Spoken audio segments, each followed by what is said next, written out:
I'm glad you say that, but I feel like Paul's going to be pretty predictable, and I feel like y'all already know where I'm at.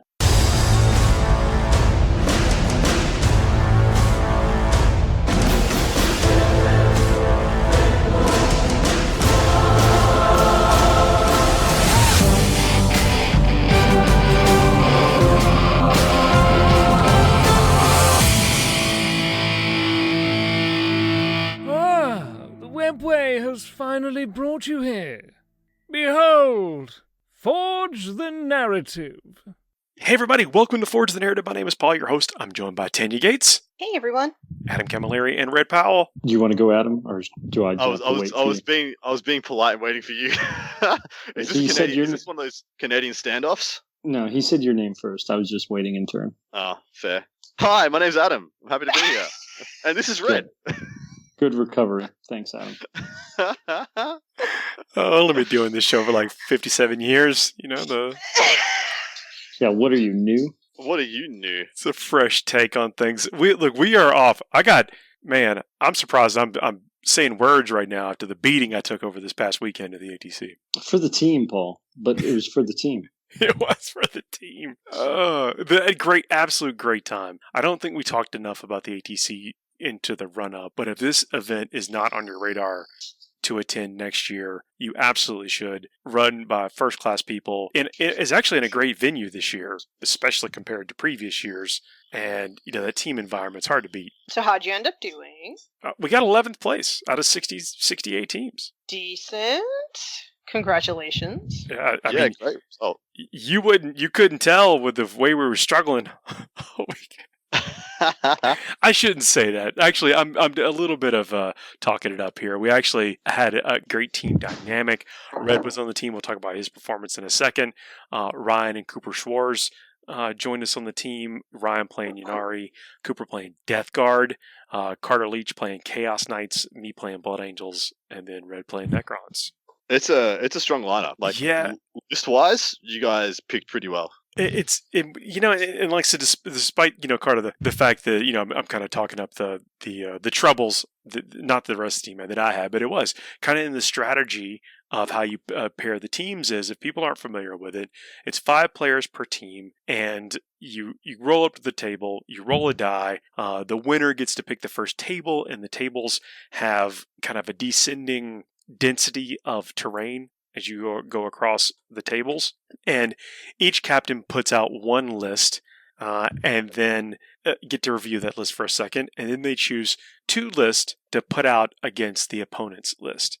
The opponents then get to choose which list they want to fight. So there's a bit of a game and a strategy, involved in that. But how many years have you been doing ATC for now, Paul? God, what is it? 13 years since the beginning. Yeah. So, this was, I think, my 5th year. And I think as a team captain, like for a lot of folks, and we've talked about team setups and everything, I think that it was a rather chill process for you. I mean, given that you've done it for so long and really you kind of knew where it was going. I think we're all really comfortable with what we had and what we couldn't handle and whatnot. I think that I've been in, it's just a game, right? But I have been in some more stressful team dynamics for sure before. And so, there's, like you said, as a group, I think we had a really great thing going. I think that for a bunch of people that just came together, it was my first time being on the team with you and Carter. And I know you and Carter have been on a team for a while. And then with Ryan and Cooper, it was, their first time jumping into with us. And I thought it was pretty awesome how we gelled from the get-go. I completely agree there. And, part of the challenge, as you've heard us talk about on team tournaments before, is actually making it to the event with your team. And unfortunately, we had a couple of players drop out. I want to say almost last minute, but within a couple of weeks. And so really thanks to Ryan and Cooper for coming in with us, and then bringing the heat. As far as like playing and keeping morale strong the entire time. These are some of the challenges we can talk about. How team events actually function.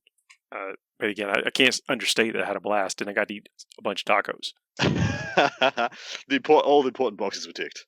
Well, so the venue in previous years was a little bit, kind of outside the main part of the city. This venue was in the heart of the city, at the main convention center where the, hotel's really nearby and attached to it, and within walking distance of a decent happening couple of areas. Awesome. I mean, you're a big proponent of, you don't just go to events. Like, if you're traveling for an event, you should maximize what you're there for and what you experience, right? Yeah, get a little bit of the culture, sample the culture in addition to the, the Warhammer and the camaraderie from other Warhammer players.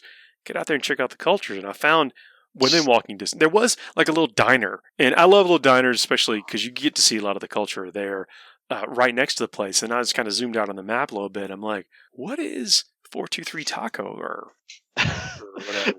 It's just a coincidence that Paul's experience of the culture is usually happens in a tortilla. So rolled over there, sampled the birria tacos, which delicious. They were. And then I think we went there over the course of the weekend like 4 times total. Crazy. Yeah, and then found a cool like fried chicken place, almost chicken bar area, which had that was debatable with some of the team whether or not that was actually within walking distance, but we walked there and Ubered back. I did this. I think I did the same thing with the New Orleans Open. I found a place called Ruby Slipper, which was like around the corner from the venue, and I just went in there, and I'd never been to New Orleans before. I just like asked them, like, I've never been here before, never eaten like New Orleans food before. What should I get? And they just brought out just a plate of deliciousness, and then I went there every day for the next 3 days. It was fantastic. We are similar people. We are. Who would have thought we'd be doing like multiple years on a podcast together? And then, it's like when you talk about when you come up to the 40k table, you have so much more in common than you might think with the person on the other side of it. Being a creature of habit, although with good food. And then the other place, when we walked to the other place, this was on, when was it? Was it Sunday, Red? Or Saturday? Which one? When we walked to Champies. That would be the less intense day. So that was Sunday. No, wait. It had to have been Saturday. Right? Could have been Friday. Because Sunday was shutting it down. It wasn't Friday. It was Saturday. So we did 9 hours. We did 3 games, and then we did that.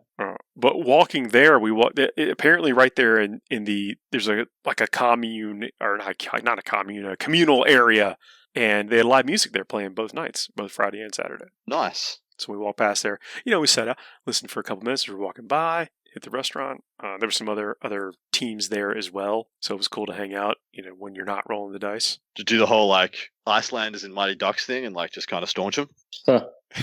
No, I'm not sure what like social experiences you've had, Adam, but no, we just hung out and it was really nice to meet people. Australia is a unique environment. All I can say. I immediately resort to Mighty Ducks themed social interactions. No, it's a good movie. Yeah, credit. You got credit there, I guess. Pretty good fried chicken, and probably one of the best. Could you call it a charcuterie board? No, man. I don't know if I'd go. I think it was. I mean, we've all had our fair share of charcuterie boards, but I think between that, the sausage, the pickles, and the cheese, that was a pretty awesome appetizer. I think that was an excellent choice. It was fried sausage, cubes of cheese, pickles, and banana peppers with like some kind of seasoning sprinkled on top of them. That's delish. It was pretty awesome. Red, sir. Talking about your performance, you dropped a couple of points. What shame? Brought shame upon this house. You didn't score max points. No, you only came second in battle points. I had a really good run, and I had a really good run with a lot of awesome players. And I got to say, I mean, game after game, there's not one that I could say that was a bad game by any means. And I really appreciated every single opponent I had. And part of that also, I mean, again, we go back to the team dynamic. The matchups that I was given, I sincerely appreciated, because I know that others in my team took matchups that maybe weren't as favorable in some cases, but really the opponents and focusing on that, it was awesome. Really great games. And yeah, so there was one game where I didn't get, and of course it was differential scoring. I mean, there were some that were really well scored and it was closer, but I got 20 in 5 games and 18 in 1, but that was against a previous acquaintance, Mike Taylor, who I had played in previously at ATC specifically. And he actually, right when 8th edition came out, I went to ATC and I was really just still getting into the more competitive scene. And he schooled me hard back then. He was running an amazing list of guard with Celestine at the center of it. And she was giving out the 6-up invuln to everybody. And he was Congo lining all the infantry. It was awesome. And he schooled me. Like actually, I took it back and made it work for my Necrons way better than what I was doing. And with Celestine in your Necrons? Well, I mean, kind of. Technomancer, Celestine, it's not that far removed, but or Chronomancer, but it was a rematch, which was awesome, and it was a really good game against his White Scars, and he came close enough that it cost me those 2 points and cost me the overall lead. But admittedly, like I didn't get nearly as much practice as I wanted going into this, and my opponents were all really great sportsmen, and the sportsmanship was remarkable and off the charts. And I appreciate everybody that rolled with me playing. I mean, the new Necron stuff. I know you covered it. We've covered it before. I heard what you covered on the Thursday show previously. Those new Necron secondaries are awesome. I have no doubt there's going to be some balancing effects to them, because they really do let you run away with it to a certain degree. And the best general ended up being an Or player. Didn't, I think, that's right, drop 1 point over the course of the whole weekend. Shout out to Lewis. Yeah, Lewis Betancourt. He got it. And I mean, we shook hands actually right as after the award ceremony and everything. He mentioned that I was gunning for him. I wasn't gunning for him. It's his game to lose. If he lost 1 point, we would have been tied, and if it had been another point after that, I would have had it. He did an amazing job. Mugging him across the table. No, I would not. Never. Across the event hall. Never. I know. It was no, but that'd be good on him. I mean, it's an amazing run. For sure. I mean, I know that part of the pairings is there. You have some influence in what you face, but you still got to play the games, and right. To play that well, the whole weekend is great. And there were a lot of folks in contention. Although in that last round, it really was neck and neck between y'all. It was. It was pretty exciting, and also, I mean, I spoke to some people the evening beforehand. Tony Kopak and Stephen Mitchell and a couple of the others that were right beneath me in contention. I think, I'd seen Richard Siegler out there, but I knew that we were in contention for it. And so, I was very fortunate to be able to come out at top Necrons, in a list of such a high caliber amount of opponents out there. So it was really awesome. Dude, well done. Awesome achievement. You had the Deceiver in your list. And I know we mentioned this on other shows, but if you took the Deceiver, you won all your games this past weekend. There is a statistical correlation there. That's true. Is he deceivingly powerful? I'm not sure I'd say deceivingly powerful, but he does have a place in the list. And, I do like the redeploy a lot, because I can, especially between the redeploy and the 6-inch movement at the beginning of the game, the ability, because I honestly, a lot of times I just happen to throw him out there. I just start with him, right? He's a free, I'm just going to put him in the middle because I know I'm going to pick him up and replace him somewhere. Yeah. And so, my opponents get that too. It's not like it's a hiding gotcha game or anything, but it does allow some flexibility. You mentioned before, Adam, the power of not having to pay CP for that, and also being able that I can pick up units and put them in strategic reserve if I really needed to. Thanks to some of the terrain setups really good setups in some cases with ATC. I didn't really feel the need for strategic reserves in this, but I can see where in other cases it was, yeah. And so, right. And so I could see some other cases where I'd really need to put some units in strategic reserve in order to make better use of them and they not just get wiped off in the first round. Yeah, well, there's a lot to be said for that redeploy. Maybe we'll just reiterate here. There's a lot of things people used to just budget CP for doing, like things like if you're playing Eldari, playing your 2 CP at the start of every game, to use Phantasm to just make sure your deployment was perfect. Now that you can fully take into account what your opponent's done and stuff like that, was always a really potent play. But but CP has become such a finite resource in this new. And I'm just speaking from the competitive Nephilim packet. CP has become such a finite resource that when you can bring a redeploy that you don't have to spend CP on, it's just baked into your list and it's part of what your list does. It's just hand over fist value, isn't it? Yeah, absolutely. I mean, well, and that's when I started every game, not only with that ability, right, that being tied in, but also having the Silent King and saying, well, I start with 5 CP. It's huge, right? It's massive. Like, I'm like, okay, I've got a lot of flexibility to do what I want, and I'm going to sit here and put people in strategic reserve for free. It's massive. First round, we played up against some cool folks. It was a fun game. I took on Sisters, and when I say took on Sisters, it means I was basically a punching bag for a couple hours. It's like it really is the one where you make the Blood Angels feel like Blood Angels make other people feel. Usually you're like, oh, I get to be aggressive and trade up and do all these amazing things with Blood Angels. Then Sisters are just like, we are you, but a third the cost. Come get some, big boy. It does feel wrong trading Sanguinary Guard for Repentia. It just does. It doesn't feel good. It's not a good feeling. But my opponent was just top-notch player. Had a fun time the entire time that we were playing and rolling dice, and got some points. Tried to keep it as close as I possibly could. Not close enough, but such is life.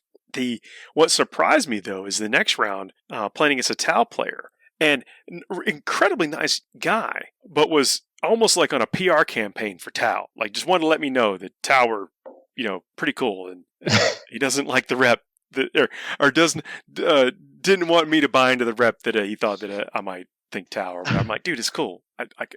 It's cool. We're cool, man.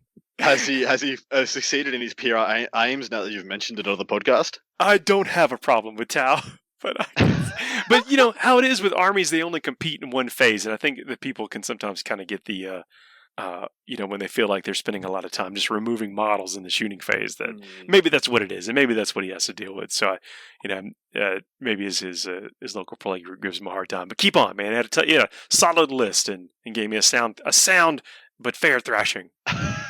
Well, fair enough. Tau, still a very potent army. And, sometimes they don't deserve what they cop. There have been times when Tau has been... It's not that I have no problem with Tau having the best shooting phase in the game. And, in fact, I think they should. Yeah. Maybe the time for Adam doing his PR. I think they should have the best shooting phase in the game. Because they don't have a fight phase. They don't have a psychic phase. But... when that shooting phase is to the level of non-interaction, which is how it was kind of at the start of when their book first came out in 9th edition, they had all the SMS, they had all the ATS and the burst. Was it and just all the guns and a bunch of stuff like that over there. Yeah, it was a non-interactive shooting phase. So, and then it wasn't like Guard, because Guard has a non-interactive shooting phase, but then when you actually can see them, they're literally made out of cardboard, like. Huff and pluff, and you blow the whole army off the table. Whereas cool, I finally got an angle on these 5 crisis suits that are deleting a quarter of my army every turn. And then you have to shoot through 6 drones. Everybody has a 4-up, feel no pain.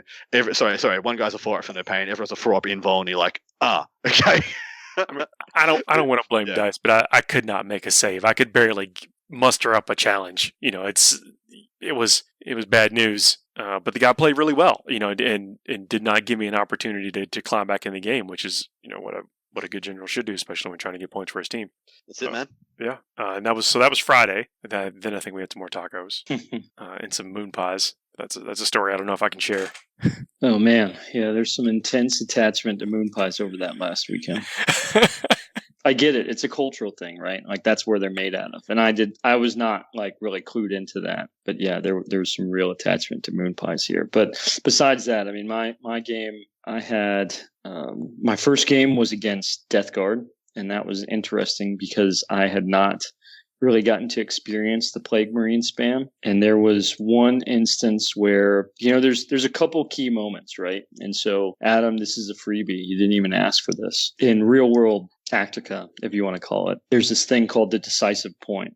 And I haven't really gotten a chance to talk much about something like this, but in a lot of our doctrine and our theoretical approaches to military affairs, when we're talking about ground forces and tactics, the decisive point is really where if you can achieve it, you have so much momentum, and you've done enough that really, I'm not going to say victory is assured, but it is that tipping point from which combat would be very difficult to kind of flip it back to the other side, if that makes sense, right? So with that, there's a couple of points in these games where you kind of see that happen, and there was one of those moments where it was pretty clear that he put 10 Plague Marines into the Silent King, and he put a dent in one Menhir, and then the Silent King was there.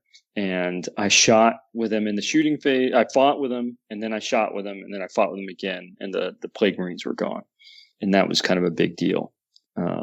And then after that, he had another Tidman Plague Marine squad that something very similar happened. But it was really with that momentum that he wasn't able to breach through. And that's just an example. But that was my game with Plague Marines. And then my second game was against Imperial Knights, and that was another big one where, a misconception with the Silent King is that he's a total of 28 wounds, right? Because he's 16 wounds and the Menhirs are each 6 wounds.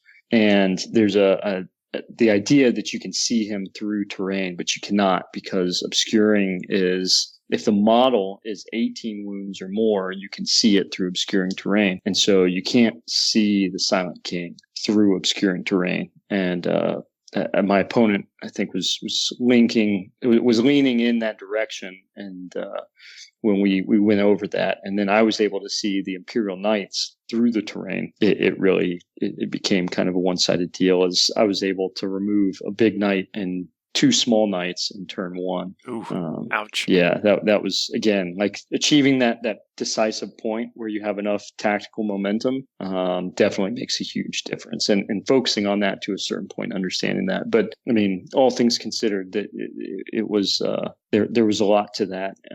Just being fortunate, because he did have he had the 4-up save and everything, and so it was. The dice had a lot to say in that in certain regards. So it was a tough thing to come back from on his end, unfortunately. But it was still great games, and really appreciated it. Been wanting to ask you how the Locust Destroyers did for you, because you took 2 units of, was it 2 units of 5 or 2 units of 6? 2 units of 6. Yeah. Yeah. How did they perform? So they're good. I think they're highly efficient. I think that the 8-inch movement, and then the protocol that I typically tend to take, that I have almost on like every game, the one that I set to be on at all times, is either the +1 movement or the move, shoot, and act piece. And it's the Nephrak based protocol. And so them having that 9-inch movement, and then the 24-inch range, and then the ability to hit with what they have, and then the stratagem to reroll their wounds, along with the Silent King making them hit on 2s, and then they're already re-rolling 1s. So even if they get outside of his 6-inch aura, they're still re-rolling 1s, hitting on 2s. They're extremely efficient. And then there's also the Gauze strat, that if you pay for the Gauze strat, when they roll unmodified hits of 6s, they auto wound, and that's a big deal. And so between doing 1 squad with re-rolling wounds and 1 squad with re-roll, auto wounding on 6s, it's pretty big. And so they're getting through a lot. And that whole base of power is based on is leveraging the fact that you get to start with so many more CP than everybody else does in the current competitive packet. Exactly. And I mean, I have the flexibility to really choose when I want that to happen. And so being able to choose when and where, and their movement and everything is pretty big. And then also, I only really had to exercise it once, but having the veil, some people might not think it's worth it, having the veil in the list that I have, but having the ability to pick up and drop destroyers on any part of the board that I've cleared off, and then being able to suddenly shoot something else is it's really convenient. Do you say the veil might not be worth it because you don't have like a giant block to throw somewhere? Or I have enough mobility. Yeah, I don't have a giant block, and I have the mobility that I can, in a lot of cases, I can tend to get where I need to. It really depends. The veil really didn't make it wasn't the most efficient thing I've had up until that game with Mike Taylor, where I got the 18 points. I dropped them in a point that I probably wouldn't have been able to get to otherwise, and just because he was playing White Scar Space Marines, and my ability to suddenly drop that fire base in to deliver the damage, really, I wouldn't have been able to get there otherwise. The way that we had set up terrain, he was in a good position. He really set it up well. But that veil really came through in that moment, and I can see where in other cases it would really have that tactical. When you're looking at the game and I need to just get through this one thing, that veil is crucial. I still wouldn't give it up. I still wouldn't pass it right now. Nice. I played Sisters 4 times this weekend. That's about all you need to know about that. Yuck. Yuck. Well, I mean, but that's, again, we go back into the team dynamic, right? And I played Imperial Knights once, and then I played Chaos Knights twice. And that partly is because, Paul, you as the team captain lined me up with that, right? I mean, those were some of my more favorable matches. And so there's a give and take to that. And you still, I think you said yourself, you felt pretty comfortable by the time you were, your third and fourth game into it with Sisters. Oh, I cracked the code. Yeah. Yeah. If the dynamics are still the same next year, it's going to, go ahead, give me this, give me all this, Sororitas. It's and we're not saying that sisters are too good or overpowered or anything like that. They're just very good into Blood Angels. Oh no, it's very matchup dependent. Yeah. I mean, I will say it worked out to where I feel like in most times I took their power list out of the pool. It was intentional. I just wished I would have done a little bit better in those specific games. Yeah. But again, that was it functioned well. It's like how do we absorb this list out of the pool, and then that strategy worked, and then of course the team capitalized where they could on in their games, and I mean, 11th place ain't bad. That's dude, out of what 40, 48, 44, 68. 68. Sorry, 68. Yeah, crazy huge event. You guys had an amazing showing. Yeah, it's a blast. Again, it's put on by great folks. Been doing it a long time, and it's one of those. It's a destination event. If it isn't on your list, I can't stress enough. Especially in this new venue, there's good times, and both hotels are all the hotels around there are very close to get to, so you can kind of group hop and hang out with folks. So it was, I think, much more social this year than it has been in the past because of the proximity to where everyone is. It had a little, not really at that convention level socialness yet, but definitely any of the major tournament level social activity, provided by the venue and stuff. You want to do this. Like it's such team Warhammer 40,000 played as a team it's hard to replicate, and happy to talk about it as much as we possibly can. The only game that I found was close to that was when I was playing Dota pretty competitively, and it's very, very different way you get treated, respectfulness wise. For those who don't know, it's a very full on and at times extremely toxic internet community. I love my list. Some of the tech choices that I made that maybe you don't see in every list ended up playing, like had a function throughout the whole time. Very rare. I don't think I actually regretted my relic choices or warlord traits or anything like that. I don't think those I may had any regrets as far as those goes. I liked the slightly larger sanguinary guard, and I always felt like I had tools. Well, that's really refreshing to hear, because that's the thing I hear thrown around the most about the naysaying of the current kind of rules cycle with the Nephilim changes, being like, I just never want to take any warlord traits. I never want to do this. I never want to do that. I feel like I'm losing lots of flavor. Hate to say it. Hate to be the naysayer, but Nephilim's doing a great job, I reckon. Seems like it. Especially, we look at tournaments each and every week over on the Thursday show, and then this week specifically after Nephilim is really rude. In every tournament, there's no way around it, and the factions represented there incredibly diverse. Exactly right, and there's still spicy tech and interesting nuance within list. It's just very particular now. Like you can't just I need this bit for the orc matchup, and I'm going to take this bit for the Eldar matchup, and I'm going to take this bit. You're like, no, I need to get focused. I need to get disciplined. I can take one piece of like anti whatever tech, and I need to pick it right, and the rest of my build, my list just needs to be clever, solid, reliable stuff, and I'm here for it. I think it's a good change. I'm excited. There was one time where I wanted to use the Army of Indominus, and my opponent had an ability to ignore invulnerable saves. I'm like, oh man, I've been gotten. Yeah, that's rough. That is. But again, I still don't regret it. I felt like it was some choices, to play position and little subtle things you can do that you maybe not wouldn't do in a singles list. But I had a For blast. sure. I gladly roll in there with the same team, same list, and that was fun. Man, it was such a blast. Let's take a break. Congratulations on the best Necron and second best General, Red. No, I mean, thanks, Paul. Again, I couldn't have done it without the team for real. Because this list, I never had to play against someone that had mortal wound turns. Like that hurt me outside of the ranged or the fight phase, and that was a key thing. That was a weakness in my list, and it was really on the team to take some of those other hits. I mean, it was good because what was it, like that Thousand Suns list that you played against? I was like, nope, if I play that, I'm going to get smashed because both Satan are going to vanish. And you're like, I'll take it, and then you took it. That was a good round for me. Yeah, you had a good time. So like it was definitely on the team competition piece. I think we've learned that we need a new nickname for Red. The Easy Street Pal. just walking down Easy Street, stomping with his Necrons. Rough. We'll take a quick break. We'll see you in a minute. FTN is brought to you by Discount Games Inc. Please visit them at www.discountgamesinc.com.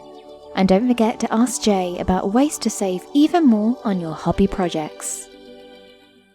Hey everybody, we are back. Still got the crew here. Thanks for checking out our sponsors. Don't forget to like, share, subscribe, and all that kind of stuff. If you made it this far and you haven't subscribed, you might as well. Right? All the cool kids are doing it? Yeah.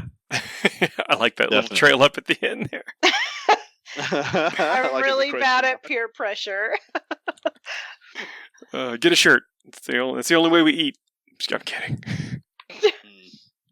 Well, we just eat the shirts. That's all. Yeah. No, we need to keep Paul full of tacos. The new White Dwarf came today. I do like getting Warhammer literature in the mail. This one, typically there's mini paint tutorials, like actual, do this, like the instructions on how to put paint on the model. And this one, there are fewer of those, but there are a bunch of recipes, including recipes for the several legions for the Horus Heresy. Awesome. Yeah, and the Horus Heresy, they've done a good job of, it's no longer just like a reskin of 7th. Yeah, I would say it's definitely stepped away from that for sure. Yeah, I think it started that way, but it's moved away. Several of the same mechanics, but enough has changed to where it is its own experience now. And after playing it several times, I dig it. Like I like the reactions. I like some of the things like charging out, and if you fail your charge, you still move, so you could be out in the middle of nowhere. Yep.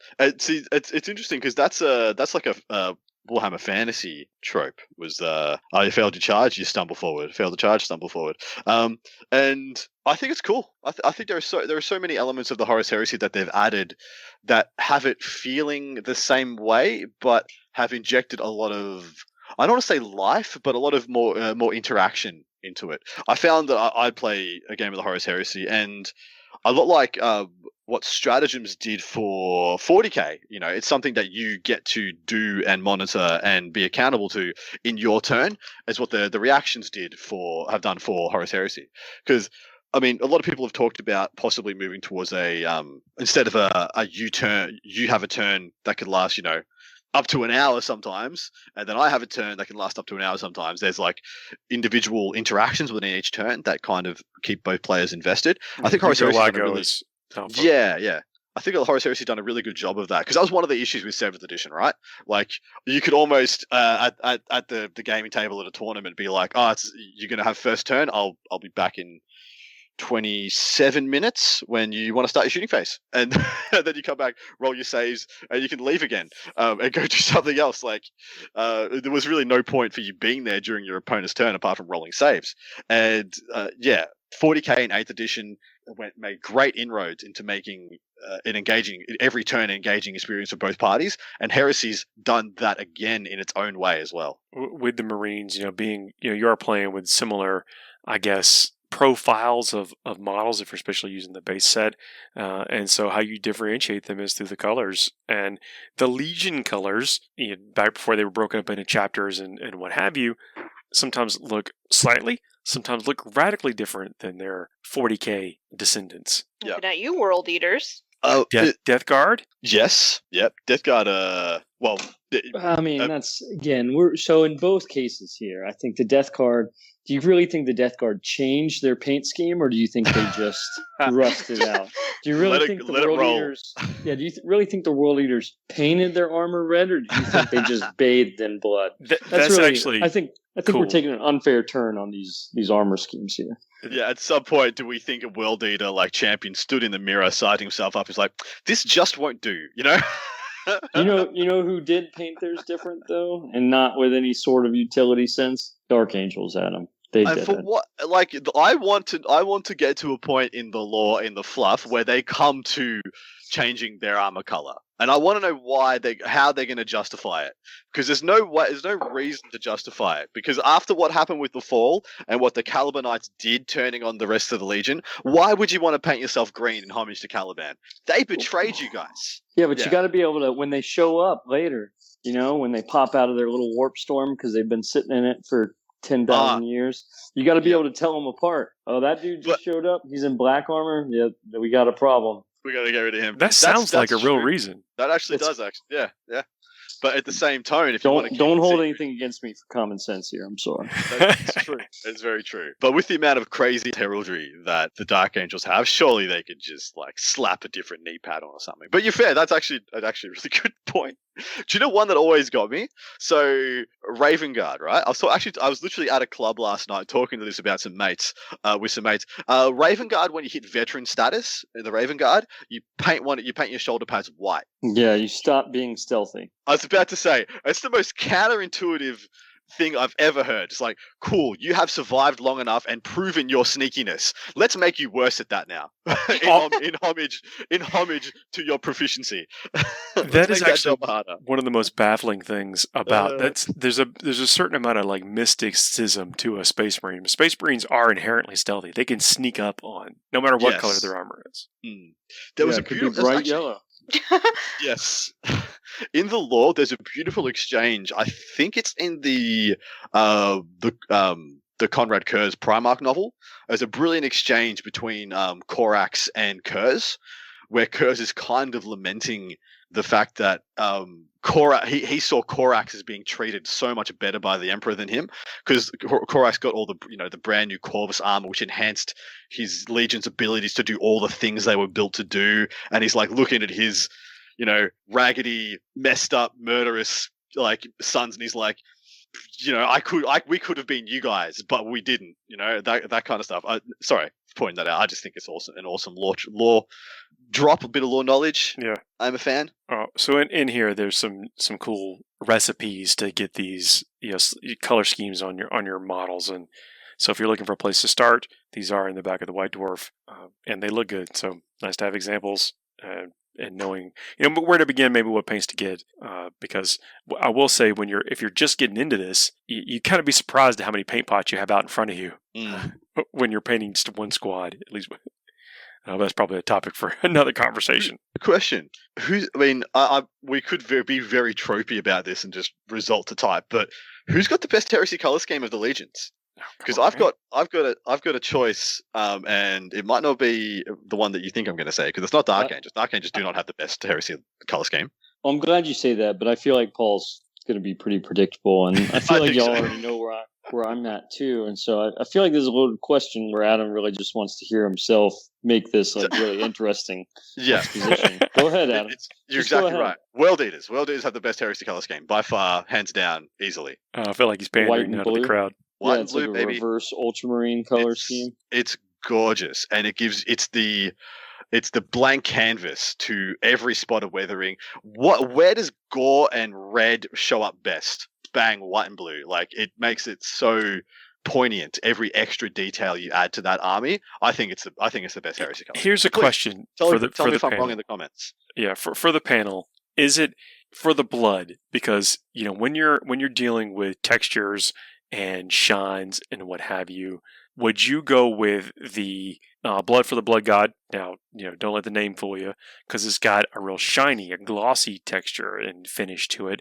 Or would you go for a matte finish and just go with like corn red or splatters of the regular acrylic paint? You going technical, or you going regular old acrylic paint? I mean, I would say just it's definitely not the technical. I think the technical is great. I love the technical in all sorts of cases, but I think the technical is an add-on to, if you're going to go like, because it's supposed to be this like caked, and you're almost thinking like when you really get down to that color, you're looking for like the dried, coagulated blood kind of look. I think the technical definitely serves its purpose in demonstrating fresher or slick, because it's got that Yep. glossiness to it. I think it communicates that very well.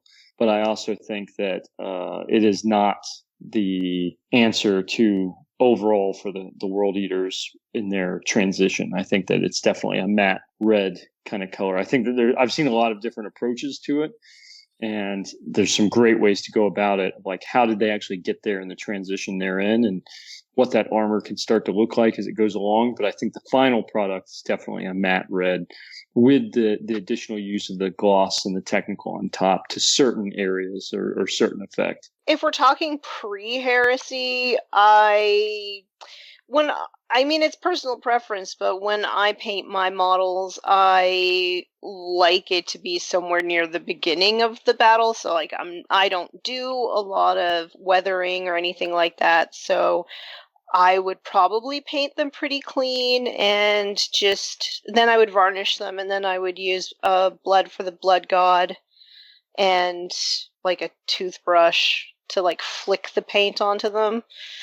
But that's just like personal preference, I think, because I just don't think any of the Emperor's chosen sons would, at least pre-heresy, I don't think any of them would go into a battle with like caked on blood and stuff on them. Like they have serfs to deal with that, so I like to paint them like the beginning of the battle.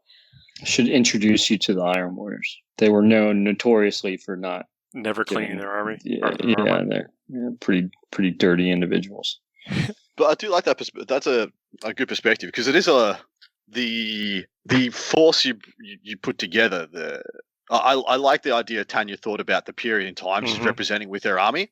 I think that's really cool. That's really interesting. I mean, I think it's huge. I think you look at even after the fact, you look at the Night Hunters, the Night Hunter trilogy, if you get a chance to read that. Yep. It's just as you mentioned, Tanya, he has a serf. They're all weirdly named numbers, which means that by the time you're looking at like the seventh one, there's clear reason what happened to the others. But the serf still, like he gets all chewed up and charred out, and they're still, even as renegades and traitors, they have these serfs that they hand their armor off to, and they're like, hey, like clean this up, and then they go back into it with semi-cleaner armor. Yeah. It's funny that you say Iron Warriors, because like I read Storm of Iron. And there is somebody who is taken, I don't want to give too many spoilers, but somebody is taken as a prisoner, and that's like their job is to clean the armor. And there's this one scene where this person is just like absolutely disgusted by the amount of gore that's on this armor, and it's their job just to continuously clean it at battle after battle. And just that scene kind of stuck with me. Yeah, that's a good one. I know exactly what you're talking about. It's a really good one. That has been my approach to the Blood Angel over the years, because they would take the time to clean their armor before going into battle. At least in my opinion, they would. Yeah, sure. No. I mean, never go too crazy with the effects. I think that's a great point. I mean, again, there's their armor was like an art form to them, right? Like it was a big deal, and I think that to the nth degree, more so of this kind of thing, the Emperor's Children pre-fall were a whole other level of this. And if you are looking for ways to do blood or any kind of that kind of stuff, Carroburg Crimson is a good one for that. It's that you can get some of that old, looks like maybe it's stained there for a while kind of effect, depending on what your base color is. I would like the idea of mixing washes like that. I think because if you mixed that and either Agrax or Reichland Flesh Shade, you could get that kind of like brownish tint to it. You know how like blood kind of oxidizes if you just leave it? I feel like if you mixed your washes and did multiple layers, if you were going for like kind of caked in crud, I think you could maybe get a pretty good effect with that.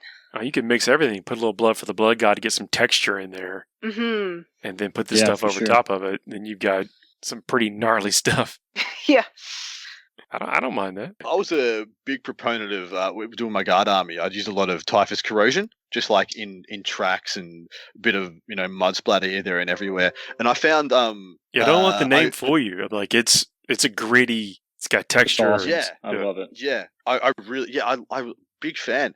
I found I was trying to water it down to make it look like muddy rain or mud splatter, and it lost its like that grit. It lost that grit to it. That bit where it made it look like it was more than paint. And so I started watering it down with Agrax instead, or sometimes sepia, to get it to more of a brown. And you're absolutely right. That worked a treat. It did the job perfectly. A step that not everybody does, and because I should say not everybody does, like it's something that people should do. There's definitely when you're putting these effects on the model, you can kind of choose how far you push it, and you want to push it in different ways for different effects. But after you put typhus corrosion like on tracks or something like that, you can like go back and dry brush it silver, and it starts to they get all that a little bit of dry brush like a bright silver, get a little contrast in the same way that you would have brushed the bright silver over there if the typhus corrosion wasn't there, and you get some interesting effects. Just kind of cool stuff. Like if you're going to be experimenting with this kind of thing, and I kind of think the Heresy is a great place to do that.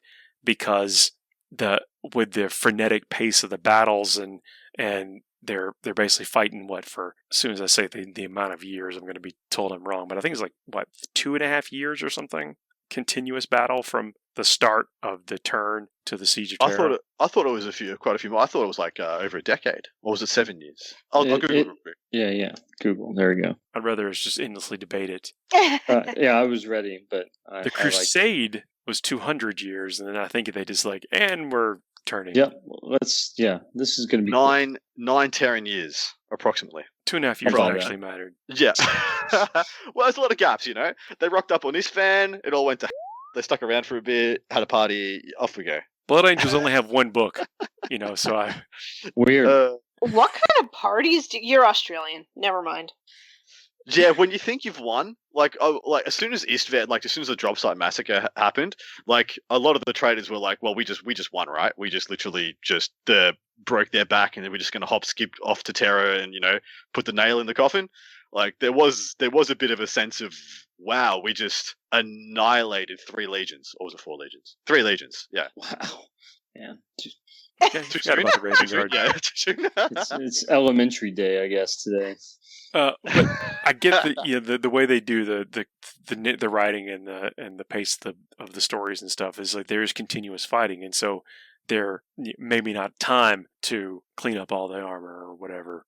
I think that it's kind of a cool idea to have a little bit of headcanon for your army, and then to tell that story in the paint, but also in the basing for your army. Whenever I'm starting a new project, I usually like to have just a tiny bit of narrative, 3 sentences of narrative, and then that kind of gives me more to work with when going into the actual painting side of it. It means that I don't have to think so much about what colors I want to use, or if I want warm or dark kind of tones in it and stuff. So and I think it gives you little details that make your army really unique if you kind of approach it that way.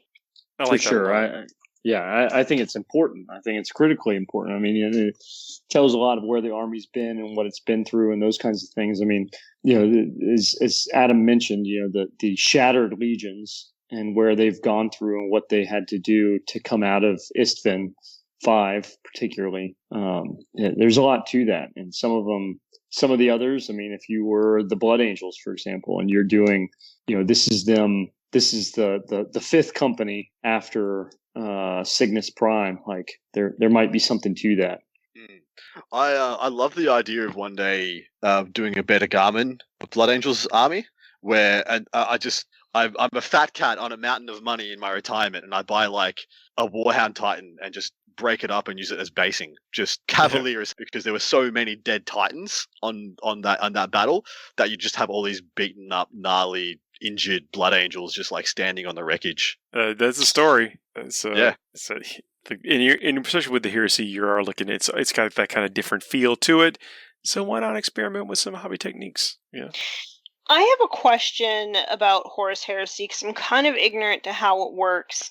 But how do you go about writing your own narrative for your forces in a story that essentially already exists? Or do you personally pick something that already exists in the heresy and then do you build that out? Like, how do each of you guys sort of approach creating your army within Horus Heresy? I do I play the established stuff and don't necessarily go too far from it until I'm making a character. Like this is the, Praetor or whatever. But I think within the scope of the heresy is that, there were 10,000 of each, legion, and nobody knows what happened to all of them. Like there are tons of stuff that can exist within the fracturing of the legions. I'm sure some of them just pieced out. Yeah, I mean, I think the first point of call when you're designing a heresy force, it's actually moreover than I think 40k. You have so much agency to pick and attach yourself to a piece of fluff in the heresy. I am attached to Ahriman, and I want to represent Ahriman and Ahriman's brotherhoods in my army, and so I'll build around his pieces of fluff. And I think the first thing you want to do is you want to decide whether you're going to stick with existing fluff or you want to make your own way and just you got your own Praetor, you've got your own flavor. You're just going to do what makes sense to you. Your consoles and their how they get chosen to adorn their armor and that kind of stuff. Yeah, your own expeditionary fleet for to some extent. I mean, as soon as you do that, be like, you know what, I'm going to represent the blah blah blah expeditionary fleet, and all of a sudden you have I'm not going to talk about physical dollars, but you have like 9 different factions you can build out from Solar Auxiliary, a couple of different legions, Mechanicum of different flavors, Knights, Titans. Like you can kind of go crazy as you want with Heresy. It's phenomenally deep, whilst still being like sandboxed. Like huge sandboxes is what I'm talking about, massive. The first thing I would do is attach yourself to a piece of fluff, or if you're not going to attach yourself to a piece of fluff, go your own way, choose your own destiny, and choose your own adventure. There's so much awesome depth in it. I mean, I've chosen to represent Trader Dark Angels because I love the modeling opportunities of making a Heresy era cipher, making a Heresy era Luther, making like these. That's really it. I want that, and also the idea of the Stormwing. For those who don't know, it's one of the wings of the Hega-Magamatron, whatever it is. The Hega-Magamatron. Good one. Wings of the Megatron.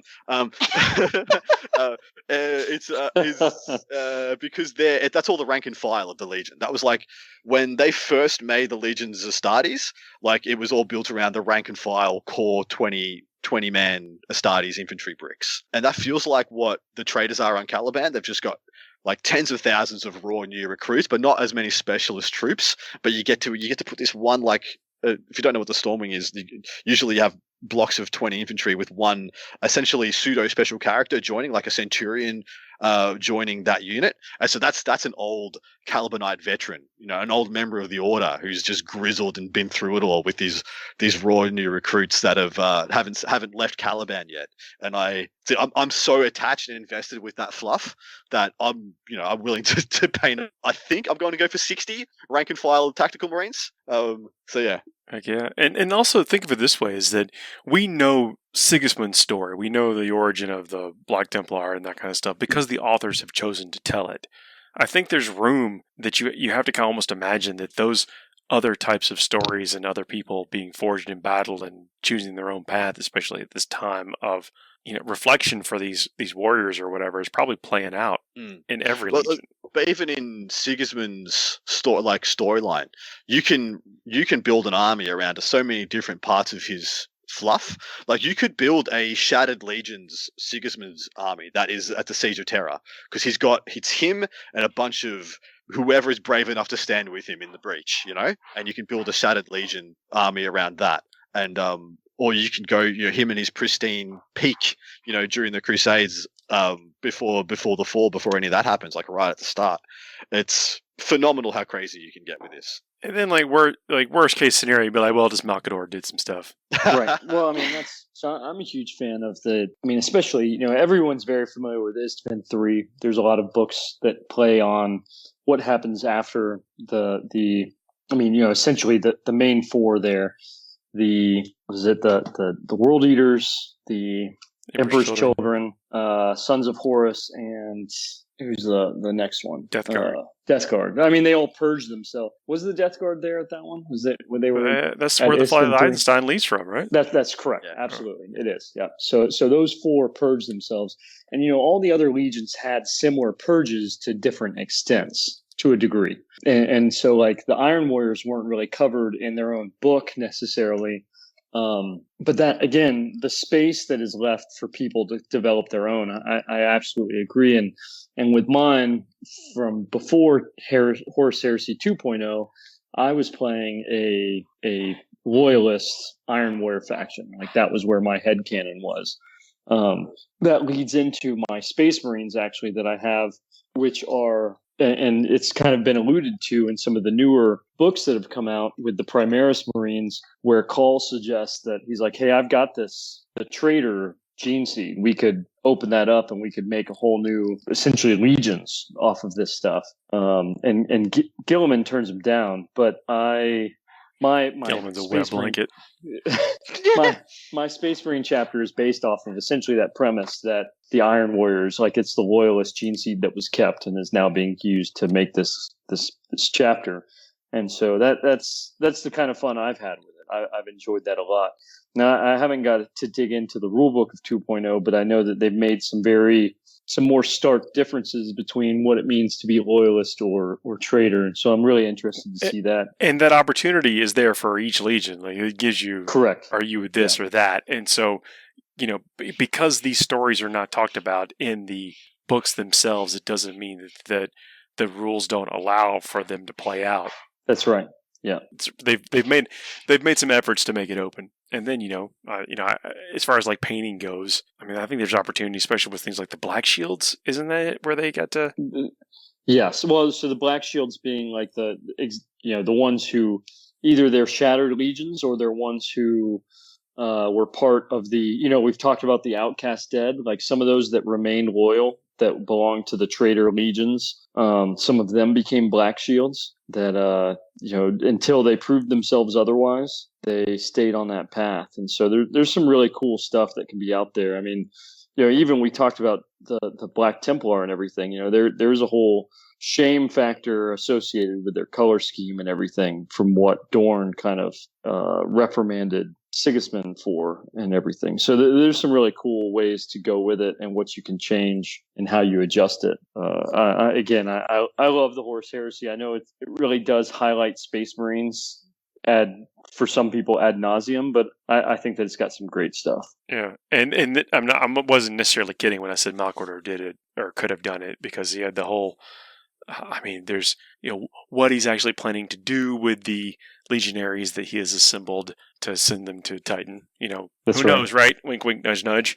But he's definitely got some schemes that there's even some really cool characters that don gray armor and go out and do nondescript things. I mean, so you have to imagine that he's got schemes within schemes, and there's opportunity there for lore interpretation. Or even just forging the whole thing. I just did a forge there. Oh, you got it. You're so close. Yeah, it was good. Yeah. We go back to it.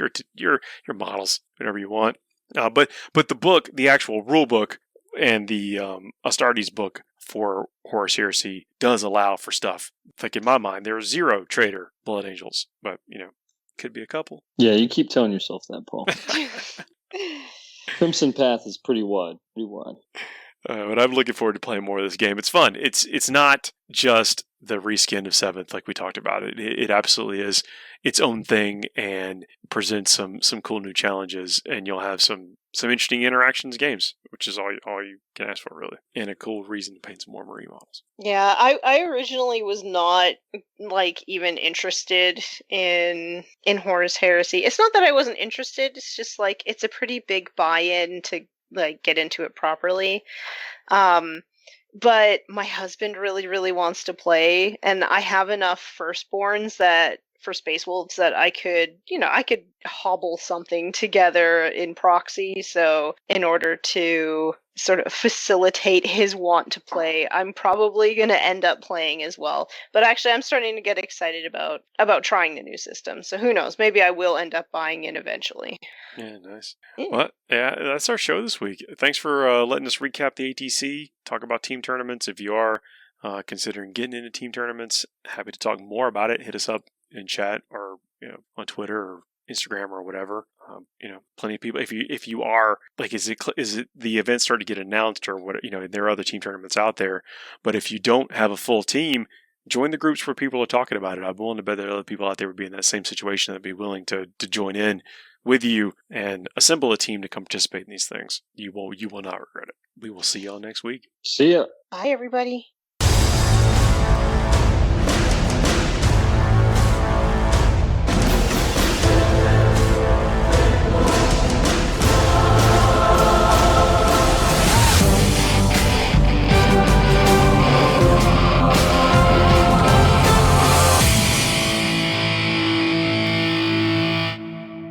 Our craft worlds are sentient beings. These hosts are not. Better luck next time, monkeys!